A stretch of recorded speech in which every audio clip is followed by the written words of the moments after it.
Aloha headsets, Frank here. Have you ever dreamed of soaring through an ancient civilization with your own set of grappling hooks? Well, thanks to Psytec Games, your dreams have now become a reality.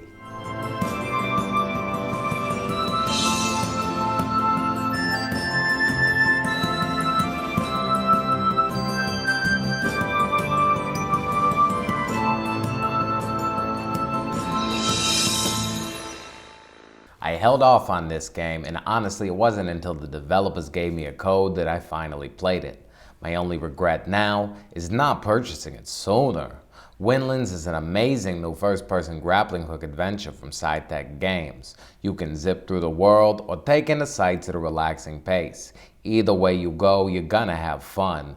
But as always, don't just listen to me, take a look. Story. In a shattered world, you must collect crystals to create new paths and restore balance. I'm enjoying these games that don't just force some story down your throat. The narrative-driven moments are told through voiceovers and the storybook illustrations. It's heartfelt with positive themes, but not one that you really take home with you, and not one that locks you into watching. And that's okay, because that's not at all what this game is about. Visuals. I don't know where to start. Yeah, it's a little cartoony, but boy is everything so smooth. This is not some deep level of detail, but the colors are fantastic. I was honestly blown away at the amazing draw distance and how sharp everything really stayed while zipping along. Psytec Games did a wonderful job creating a fun and gorgeous playground. Audio.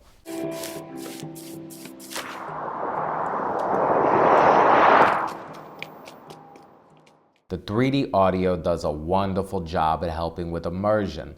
While moving on the ground, you can hear your footsteps, and while floating through the air, you hear a rush of wind as it whips past you. Everything sounds great, and it's all set to what sounds like a harpsichord playing soft melodies. I really enjoy the audio, and it's extremely relaxing. Gameplay. This game is all about the gameplay, and the mechanics are extremely simple. You just look and you press L2 for your left hook and R2 for your right. You can also extend your hook by pressing the O button and shorten it by pressing the X. X also lets you jump when you're on the ground. Your one real goal in this game is to collect crystals, which unlock new areas and pathways. And for all the completionists out there, there's other collectibles hidden throughout the world. Each area is a little similar in design, with trees, rocks, and walls scattered about and intelligently placed to offer you wonderful gliding routes for advanced and new players.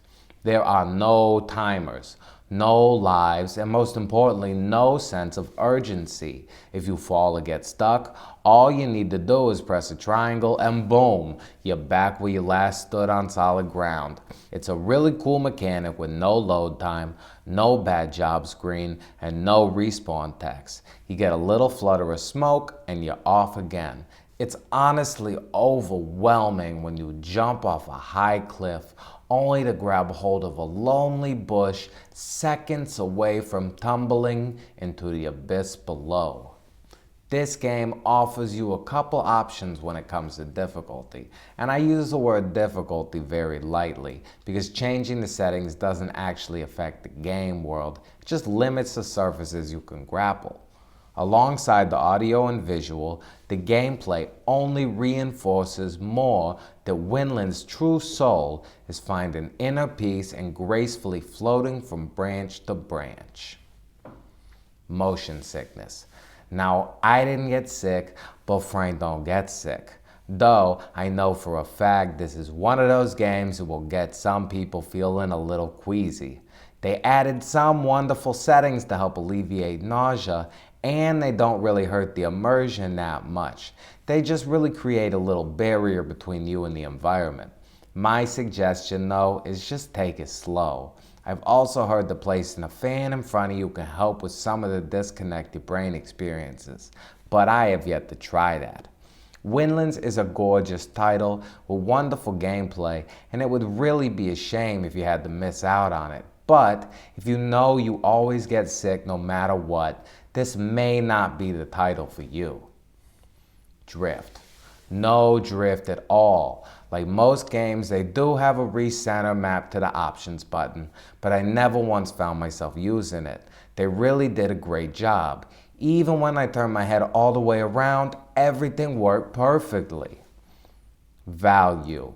At 25 bucks, this is one of the higher end mid-price games, but honestly, I really do think it's worth it. The game is well polished, the gameplay is extremely satisfying, and on top of standard gameplay, they added in skill-based speedruns and time trials for anyone who hopes to conquer the leaderboard. I've also heard rumors of possible move support in the future. Verdict. I'm loving my time in the world of Windlands. Developer Psytec Games really have given us a wonderful gift that I think everyone should try. 25 bucks is a little steeper, but this game will really sit with you for a long time afterward. It really is an extremely relaxing and satisfying experience that I know I'll keep coming back to again and again.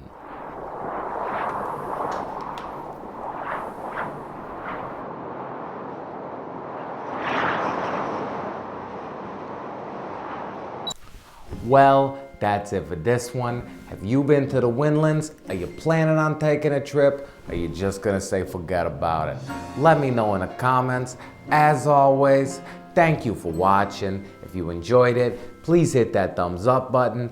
And if you want to stay up to date on everything PlayStation VR and you don't mind this ugly mug, friggin' subscribe!